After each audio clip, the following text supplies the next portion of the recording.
आज मी तुम्हाला सामान्यतः कॅन्सरसाठी काय काय लक्षणं असतात आणि काय असेल तर तुम्ही लगेच डॉक्टरकडे जायला पाहिजे हे तुम्हाला सांगणार आहे. आपण आपल्या शरीरामध्ये नाक कान घशापासून सुरुवात करू. जर तुम्हाला कधी एखादा अल्सर बरा होत नाही जिभेवर असं वाटलं, म्हणजे थोडे दिवस जरी असला आणि 2-3 दिवसात बरा होत नाही होतं, तर जरूर डॉक्टरला दाखवा. कारण कधीकधी साधा जरी दात जिभेला टोचत असेल, त्याच्यामुळे पण अल्सर होत असेल, तरीसुद्धा माणसाला सारखंच टोचून तिथे कॅन्सर होऊ शकतो. कुठचंही इरिटेशन कुठच्याही टिश्यूला झालं तर त्याच्यापासून कॅन्सर होणं हे पॉसिबल असतं. त्याच्यानंतर घशामध्ये इतरसुद्धा तुम्हाला काही, एस्पेशली जे तंबाखू खातात किंवा जे स्मोकिंग करतात, त्यांना जर समजा आरशामध्ये किंवा समजा जिभेला लागलं आणि एखादा व्हाईट पॅच दिसला तर ही कॅन्सर व्हायच्या आधीची स्टेज असू शकते. मग तुम्ही जर डॉक्टरकडे गेलात आणि त्याची टेस्ट व्यवस्थित केली, म्हणजे ते पॅच काढून त्याची बायोप्सी करून बघितलं की कॅन्सर आहे का कॅन्सर होण्याची शक्यता आहे, हे जर तुम्हाला कळलं तर तुम्ही वेळीच त्याच्यावरती उपाय करू शकता. कॅन्सर होण्याची शक्यता आहे हे कळलं का तुम्ही निदान ते तंबाखू खाण्याची सवय ही तर कधीही वाईटच आहे, ती कधी असेल तरी सोडावी. पण जर समजा तुम्हाला त्याचं महत्त्व कळतं की हे जर आपण नाही थांबवलं तर काय होणार आहे, सो म्हणून हे पांढरा जर पॅच कुठे तुम्हाला दिसत असेल, ज्याला मेडिसिनमध्ये ल्युकोप्लेकिया म्हणतात, तर तुम्ही नाक कान घशाच्या डॉक्टरकडे जाऊन ते तपासणं महत्त्वाचं आहे. ह्याच्यानंतरचं आपण थोडं खाली गेलो तर आपल्या लॅरिंग्समध्ये कधी कॅन्सर झाला तर त्याच्यामुळे काय होतं, तर पहिलंच तुम्हाला होअर्सनेस ऑफ व्हॉईस होतो, म्हणजे तुमचा आवाज बदलतो, आवाज घोगरा होतो. तर तुमचा नॉर्मल आवाज इतर काही न गोष्टी असतानासुद्धा घोगरा व्हायला लागला तर लगेच डॉक्टरांकडे जा, कारण ते अतिशय महत्त्वाचं आहे. म्हणजे जर समजा कॅन्सर असेल तर त्याला ट्रीटमेंट, कारण कुठचाही कॅन्सर तुम्ही जितक्या लवकर डायग्नोज कराल आणि जितक्या लवकर त्याला ट्रीटमेंट घ्याल, तेवढे तुम्हाला सर्वायवलचे आणि चांगल्या क्युअरचे सुद्धा चान्सेस असतात. आणि म्हणून कधी आपण डॉक्टरांच्याकडे जायला घाबरू नये. जर असेल तर ते जाऊन तपासणं फार अतिशय महत्त्वाचं आहे. ह्याच्यानंतर आपण लंग्समध्ये जाऊया. लंग्समध्ये जर समजा कॅन्सर असेल तर बऱ्याच वेळेला बरेच काळ राहणारा खोकला, त्याच्यानंतर थुंकी वाटे येणारं रक्त हे अतिशय महत्त्वाचं आहे. तसं जर कधी झालं तर एक्सरे काढून आणि CT करून, म्हणजे CT स्कॅन म्हणा, CT HR करून तुम्हाला CT चेस्ट करून तुम्हाला त्याच्यावरनं कळू शकतं की कॅन्सर आहे का, आणि असेल तर त्याला ट्रीटमेंट आपल्याला लगेच देऊ शकतो. त्याच्यानंतर आपण गॅस्ट्रोइंटेस्टायनल म्हणजे स्टमक आणि जठर आणि इंटेस्टाईनचे आजार असेल तर काय होतं, तर खूपदा बऱ्याच लोकांना ॲसिडिटी असते, त्रास होतो, त्याच्यानंतर ठसका लागतो. अशी जर सिम्पटम्स असतील तर तरीसुद्धा डॉक्टरांना जरूर दाखवा.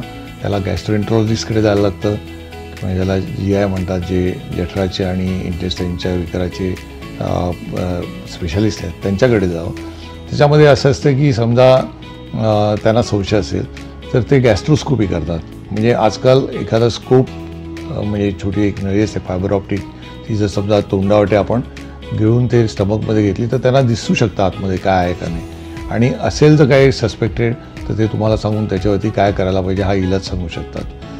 ह्याच्यानंतर समजा गॅस्ट्रिकसुद्धा असं धरून चला की कॅन्सर असेल तर, किंवा इवन खाली मोठ्या आतड्याचा कॅन्सर असेल तर नॉर्मली ब्लड त्याच्यामधनं शरीरात जे ब्लिडिंग होतं ते ब्लड आपल्याला विष्ठेद्वारे जाऊ शकतं, आणि अशा लोकांना काळ्या रंगाची विष्ठा होते. तर कधी तुम्हाला जर असं आढळलं की काळ्या रंगाची विष्ठा आहे तर इमिजिएटली साधी टेस्ट आहे, ज्याला ऑकल ब्लड म्हणतात, ते ऑकल ब्लड पॉझिटिव्ह आहे का तुम्ही पॅथॉलॉजिस्टकडनं जाऊन तपासू शकता.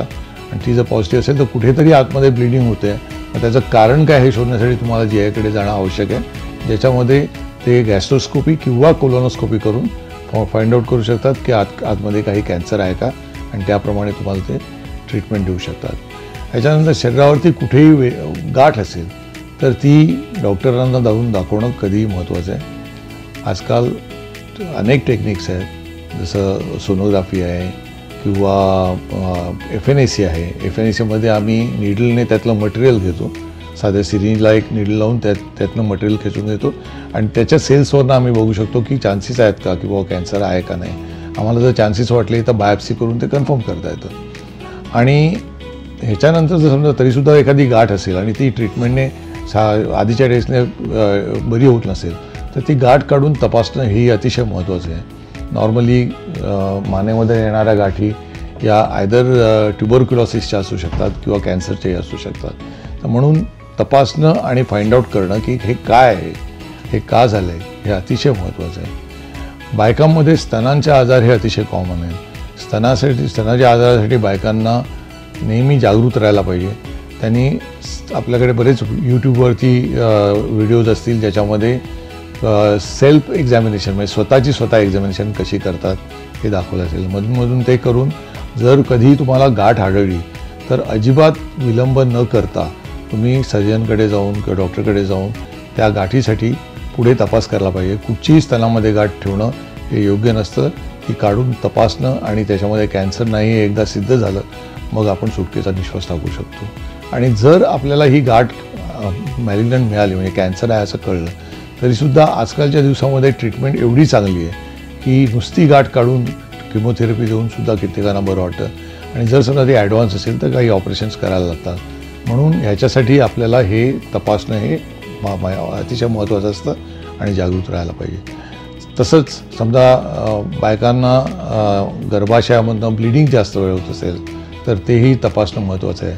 कधी बऱ्याच वेळेला ते हायपरप्लासिया वगैरे असं असेल तर कॅन्सर नसतो पण कधी कॅन्सर असू शकतो.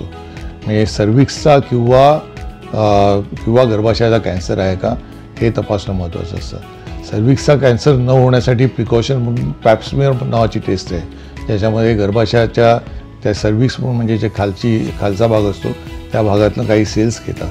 त्या सेल्सची मॉर्फॉलॉजी बघून आपल्याला समजतं की कॅन्सर आहे का किंवा कॅन्सर होणं शक्य आहे का या गोष्टी आपल्याला कळतात. आणि नॉर्मल असेल तर आपल्याला पुढे फॉलोअप करायला लागतात. काही वॅक्सिन्स पण त्याच्यासाठी घ्यायच्या असल्या समजा HPVची वॅक्सिन तर डॉक्टर तुम्हाला सल्ला देऊ शकतात आणि त्याप्रमाणे तुम्ही ती घेऊ शकता.